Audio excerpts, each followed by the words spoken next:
if I had to give you my elevator pitch, was I think that the story of the West through the lens of today.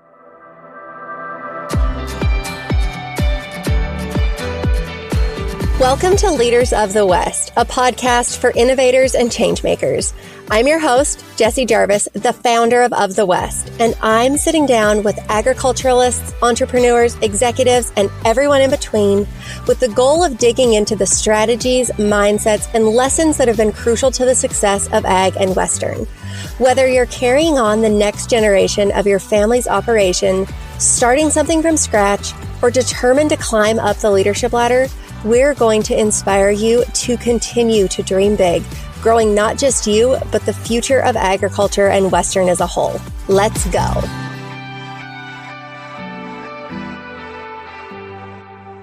I am so happy to have you guys back with a brand new episode today of Leaders of the West.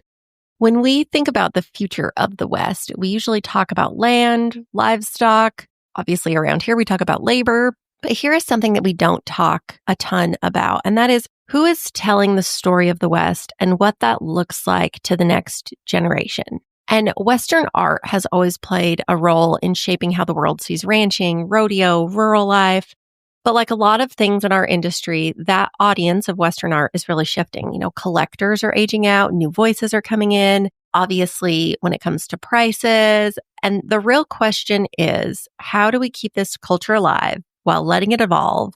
And do we realize or understand the importance that Western art serves when it comes to continuing to connect people who maybe don't live in our space and just allowing them to have an appreciation and have something hanging in their home that gives them a connection to us? So today I'm joined by Gina Teichert.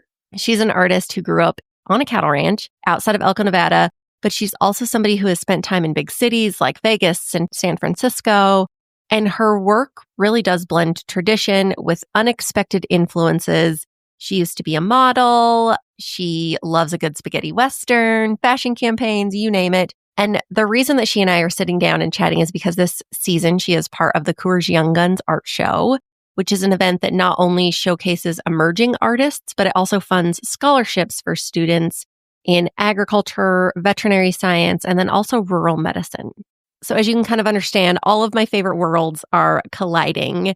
And it really isn't about paintings or art pieces on a wall. It's about how we tell our story and who is listening and why it matters to the future of the West.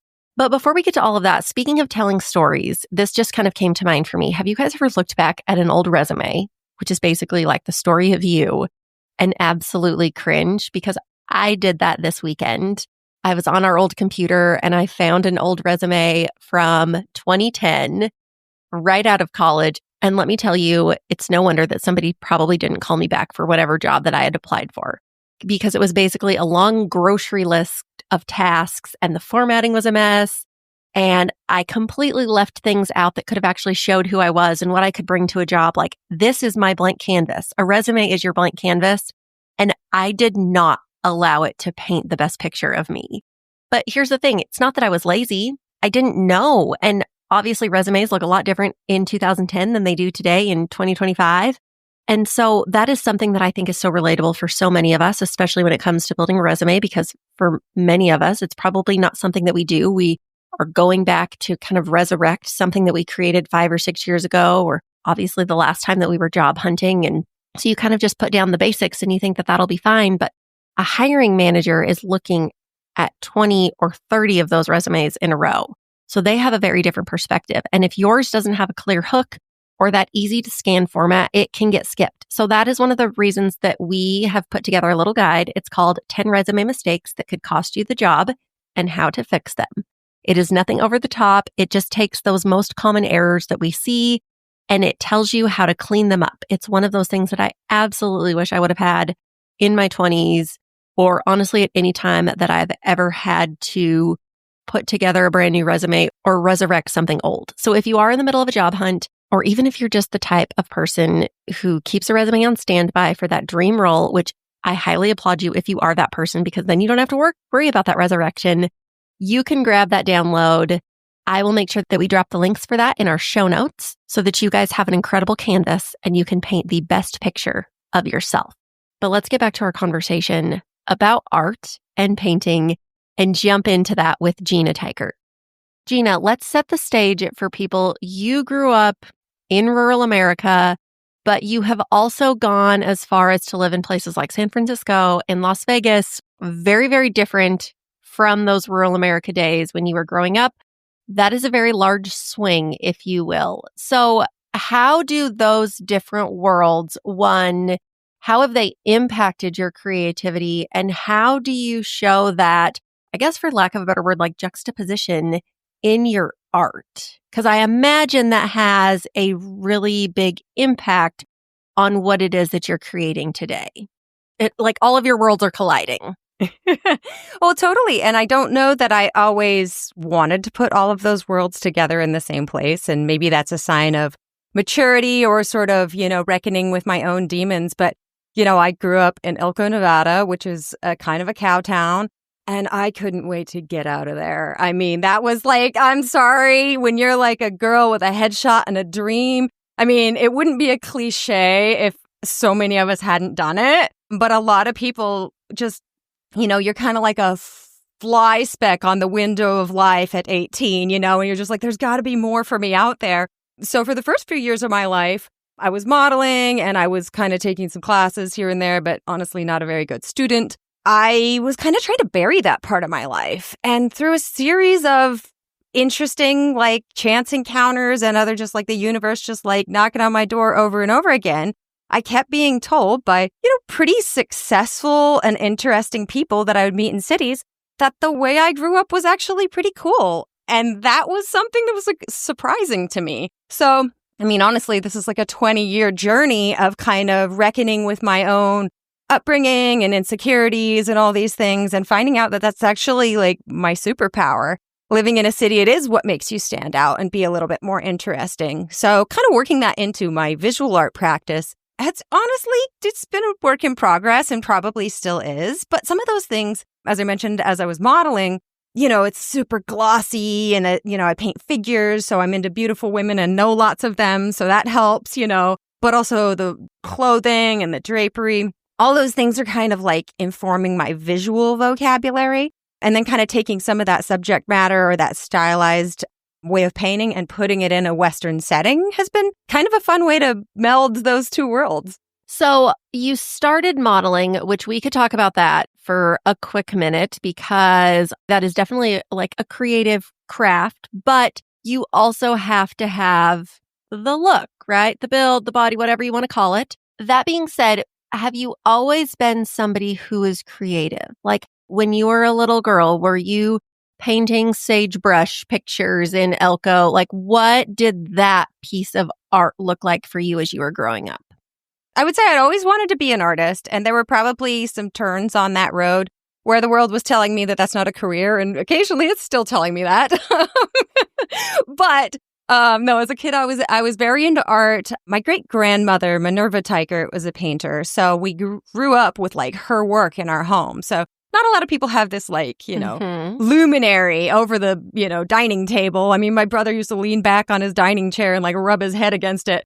And after working in a museum, I was like, oh my gosh, we treated that art so badly. But so I had this hero in my life that gave me this idea that okay, it could be done, and she was a ranch wife and she had a bunch of kids and she's feeding hay crews. And this was at a time when she had to pluck chickens for dinner and really hard work. So any excuses I can come up with as to why I can't paint or shouldn't paint, I've got this, character out here that's actually, pull yourself up by your bootstraps and get to work kind of a thing. But painting in general, yeah, I've always kind of painted or at least drawn.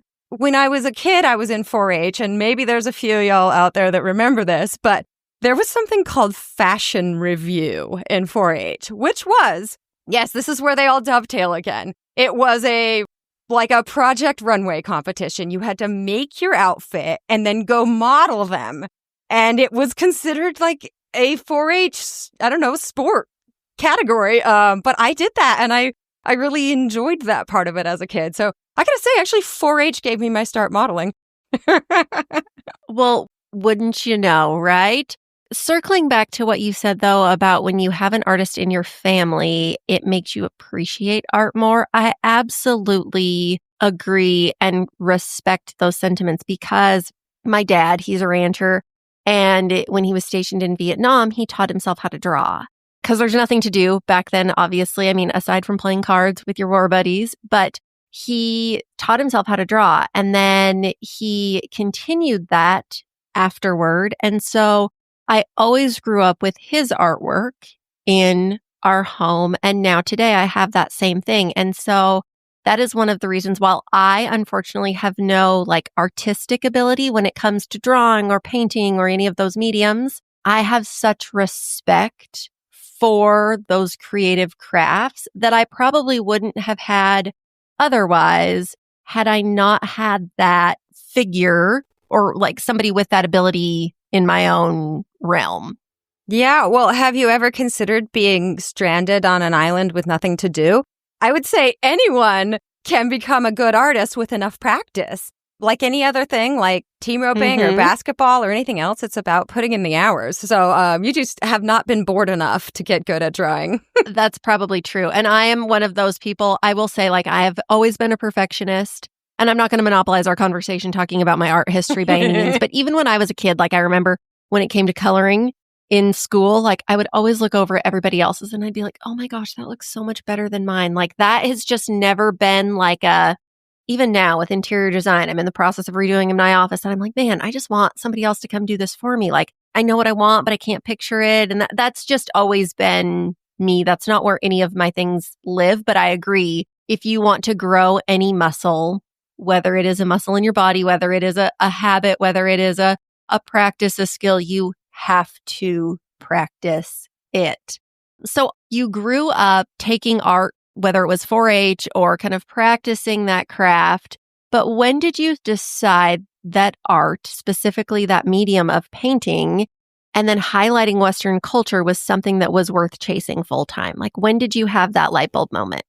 Honestly, in my 20s is when I really decided to go into what I'd call fine art, visual arts. I had originally been a fashion design major, decided that was a lot more, drafting. And the world was just kind of switching over to sort of a CAD-like program for, illustrating and, pattern drafting and things. And I just wasn't that computer driven. Also, I grew up without the internet. So that was a big jump for me. And maybe I probably could have risen to the occasion, but I didn't. So really, after I got out of fashion design, just as a direction, I went back to fine art painting. Then I moved to San Francisco in 2008 and I studied at the Academy of Art. So probably the most traditional art school in California as far as just really teaching you the fundamentals of painting. Might fall short conceptually a little bit, but definitely we'll teach you to paint and draw. So that's what I did, and I painted and drew for 6 hours a day, and like any other muscle, you shoot that many free throws. You're not going to be any taller, but you're going to be pretty good at free throws by the end of it. Oh, absolutely. So then after you went to art school, then what? Because we know a ton of people who have gone to art school, they get out and they think, wait a minute, now what? Yeah, so the abyss of adulthood definitely loomed, as it does. And honestly, I've quit my job to become an artist 5 times. I had to speak at a university recently about the business of art, and I hope I wasn't too much of a dream crusher speech, because I told them, hey, man, it's been a really rough road. So I odd jobbed for, 10 or 15 years, really. I was a nanny in San Francisco, which was great because you get to go to a lot of museums and the snacks are good. But, I did a lot of other jobs. I was still modeling, but, as you get older, some of those opportunities wane. But they were good because, nothing takes the boot off your throat like booking a big campaign when you're otherwise making nanny money. So that was always nice. But yeah, I spent a lot of years just doing odd jobs. I worked in a museum. I was a tour guide in Yosemite one summer, just trying to get by, honestly. I will say, though, of all those odd jobs, though, none necessarily took you far from creativity, art, being outdoors. Obviously, that's where you get your inspiration. So while some may say, well, being a tour guide in Yosemite, that doesn't sound very art related. I can imagine that only filled your cup when it came to seeing what is out there in nature and then coming back and using that as inspiration.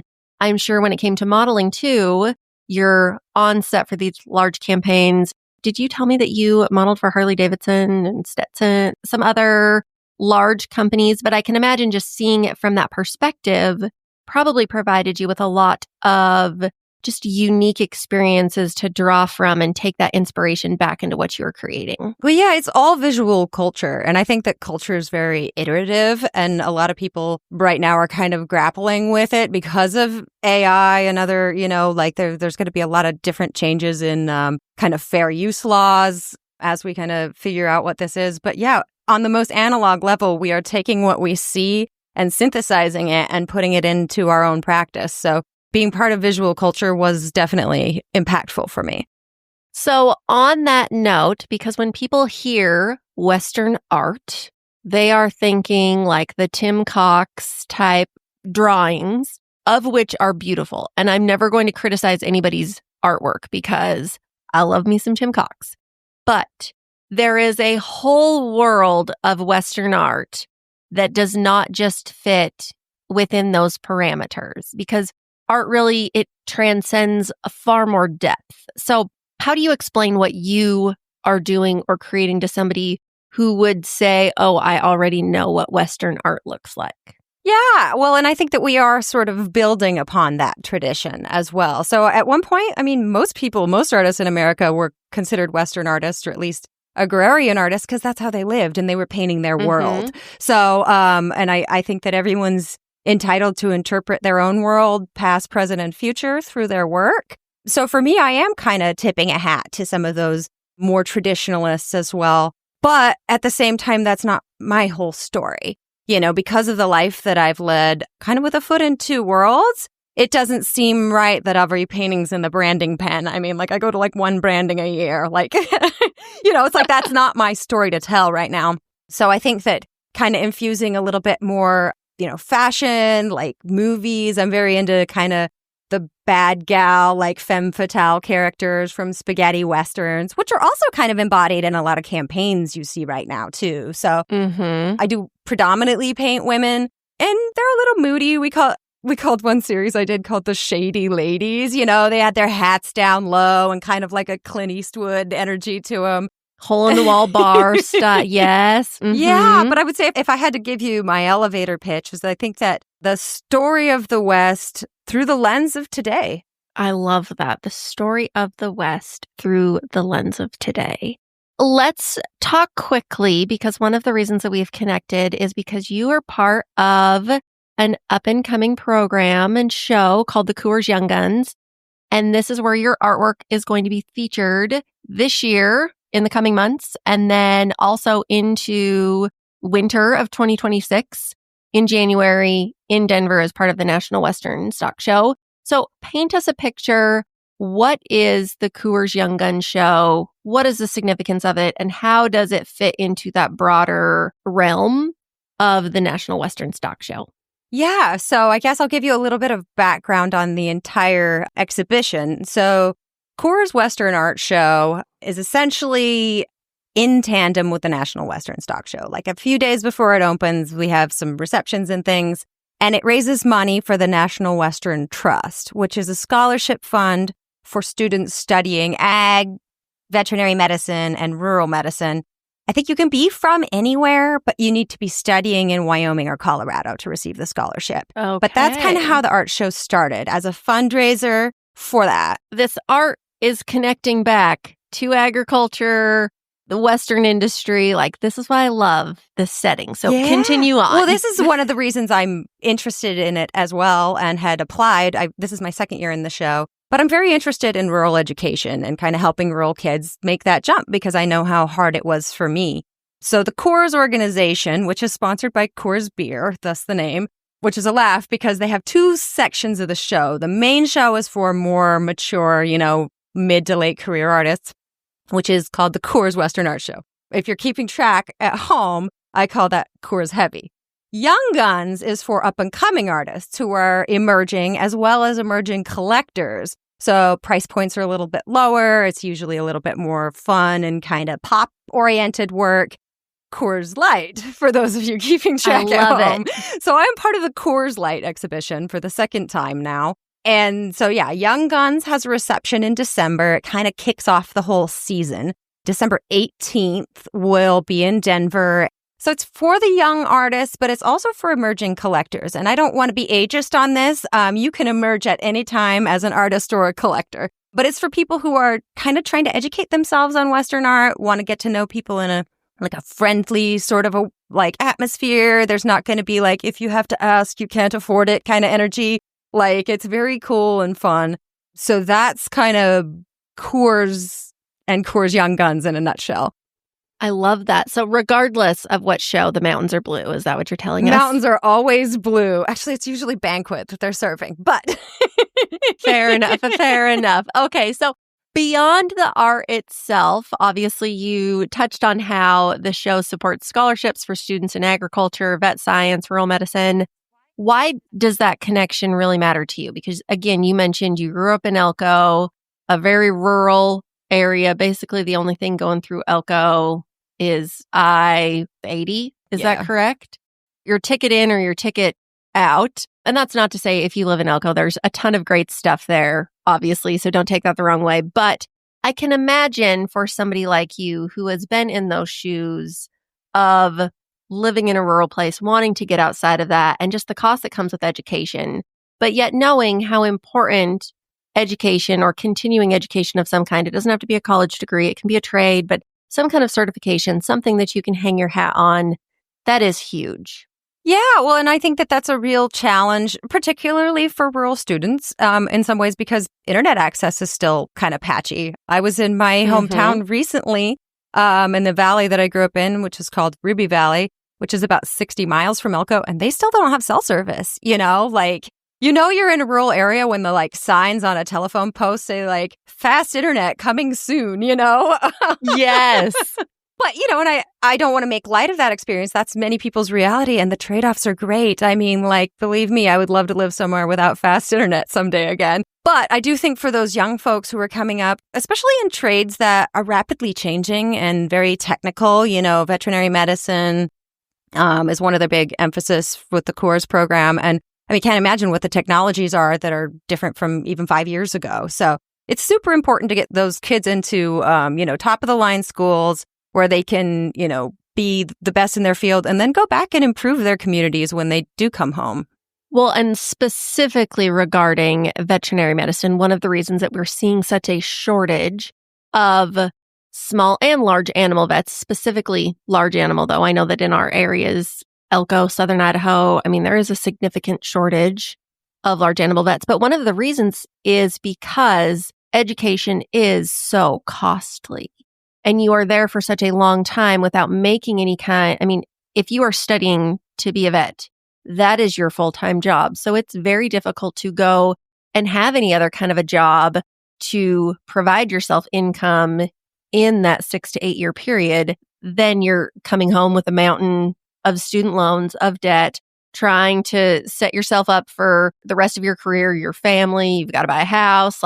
That is overwhelming. That is one of the reasons that we are seeing such an issue. And then because we have such a shortage of vets, that puts more pressure on those who are already practicing, which can be great monetarily for those clinics, but is also very overwhelming when it becomes that you're the only vet in a 200-mile radius who can preg test cows in the fall or do any kind of equine needs. And so that pressure is one of the reasons that we're seeing so many mental health issues in the veterinary field as well. So all of this is so important. And I think that anything that we as an agriculture society can do to help place people into those types of opportunities, to help alleviate the pain points and the struggles, knowing that it is so vital to the rest of us and what it is that we do is crucial. Totally. Yeah. And I think that also rural medicine is worth noting. That's another one of the branches that this scholarship supports. And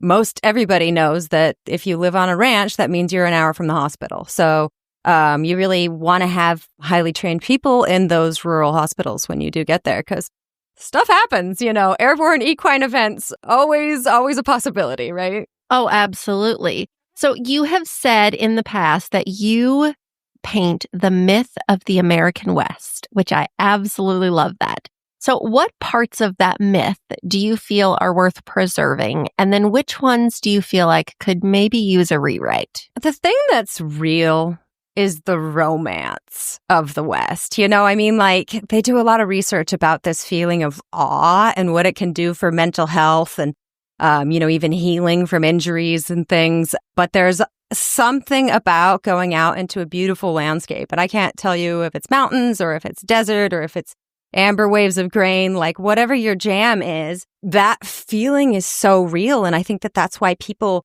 continue to be fascinated by the wide open spaces that we have in the West, because it's something transformative happens there. And, of course, we owe a lot to those people who are keeping that space open, both public lands and, private ranches, because it would be different if there was a subdivision in my favorite little, like part of the mountains or a golf course or something. So I think that agriculture is definitely one of those ways that we can keep open space open. But I think the romance of the West does not need to be amended. It lives up to the hype. If you haven't spent any time in the West, get out there, do the Great American Road Trip, drive down I-80, even that's beautiful in the right lighting. I wholeheartedly agree. Well, and on that note, I think that especially in our industry, right? I think that ranchers, if you were to talk to them about dude ranches, they're going to crack some jokes and you're going to get some flack.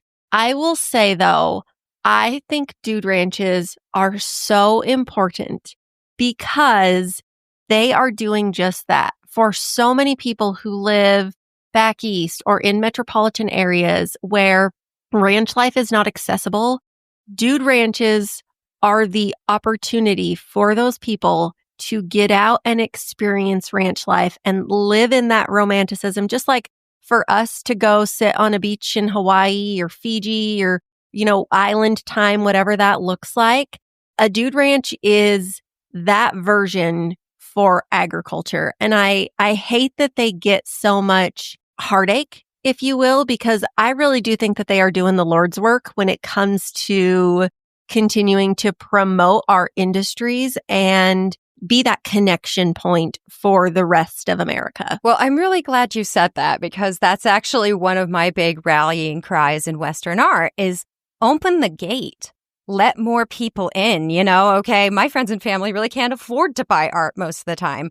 So if there are people who are genuinely interested in your way of life and the stories you're telling, make them feel welcome there. Invite them, please come buy some art. People who also go to dude ranches and, just bought their first hat or just listened to a Beyonce album or got into Yellowstone, like the gate is open. Please come in. And I think it's on us as people who might sometimes be stuck in this authenticity trap is to be genuine about learning about them as well, because they're interested in learning about us. And I think we have a lot to learn from each other. Oh, I wholeheartedly agree. You can say that all again, say it louder for the people in the back, pass the plate. I'm tipping today. Yes.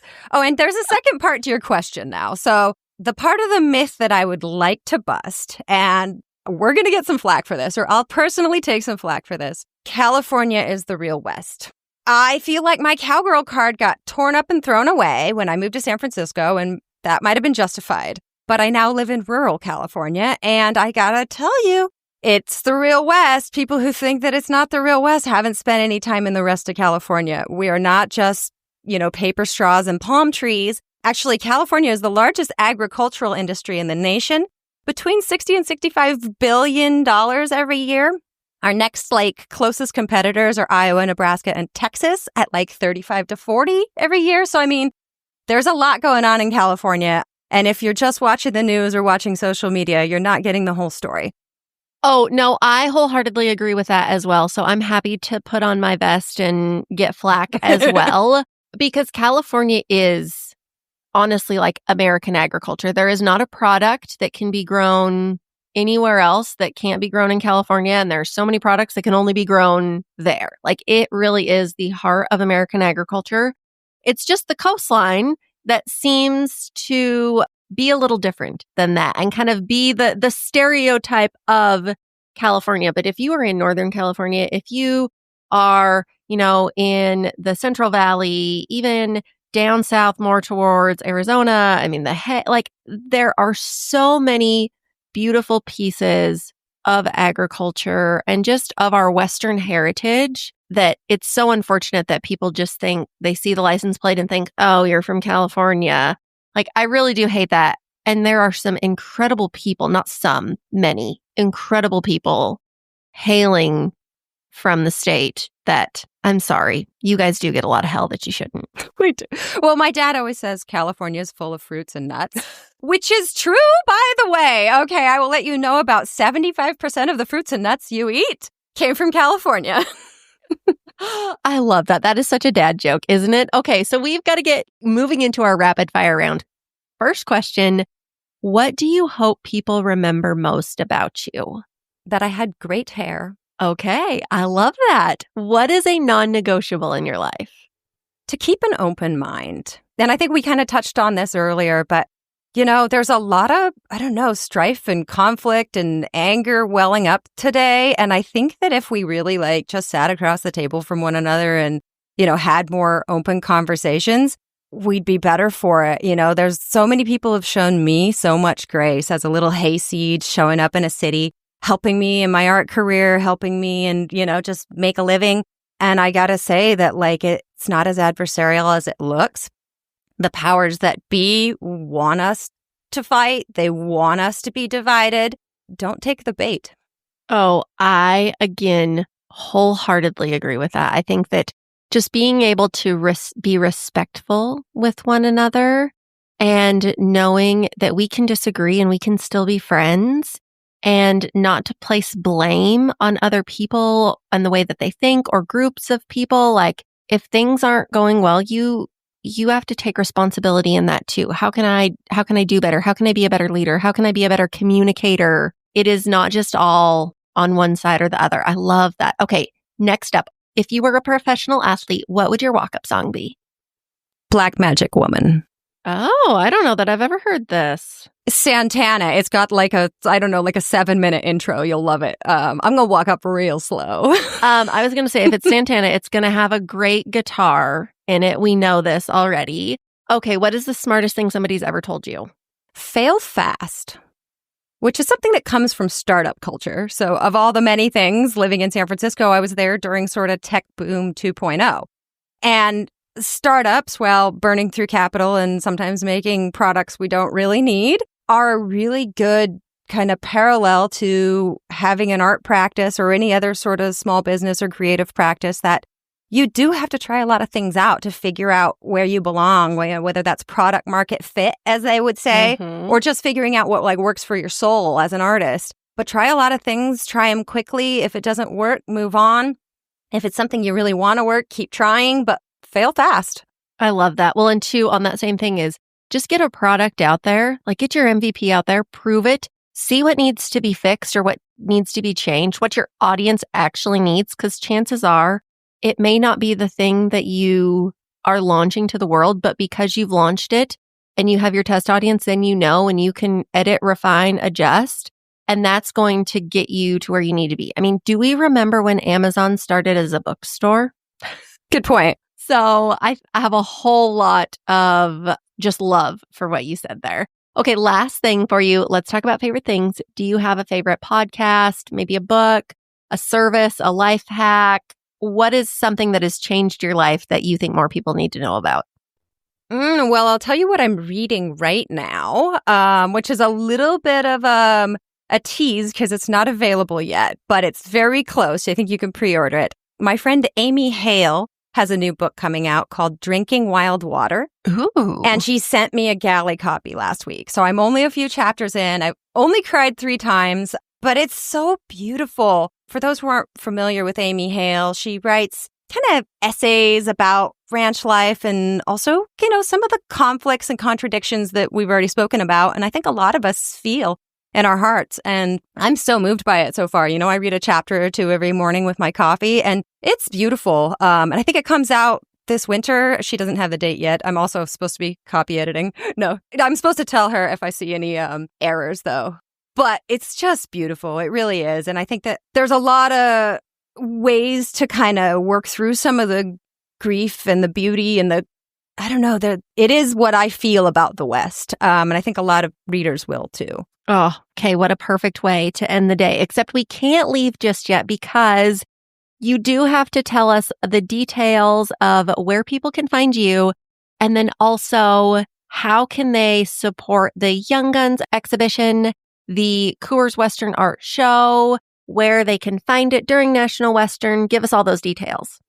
Yeah, so the easiest way to keep track of me is probably Instagram, or you can go to my website, which is just my name, Gina Teichert, and sign up for my newsletter. So if I have any exhibitions coming up or anything like that, I don't spam my newsletter, only when I have something to say. But yeah, those are probably the best places to just see, like, at a glance who I am and what I'm doing.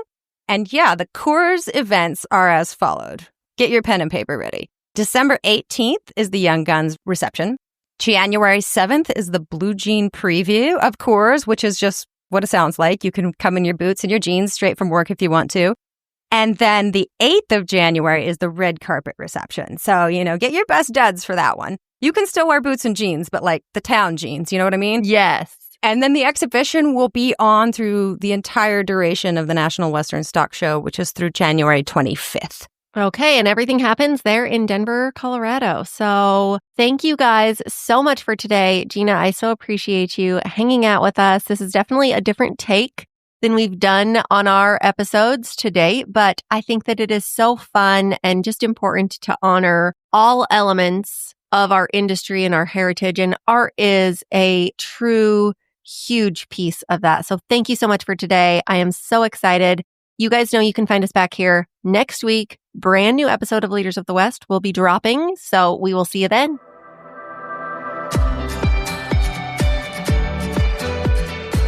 If you loved this episode, do us a favor and share it with someone else who might find just as much value in it as you did. We're on a mission to continue to grow and strengthen the future of agriculture and Western industries, and you spreading the word helps us make more of a positive impact. It also makes a big difference when you take a minute to go rate and review the show. We can't thank you enough for listening, for sharing, and for loving Ag and Western as much as we do. We'll see you back here for our next episode.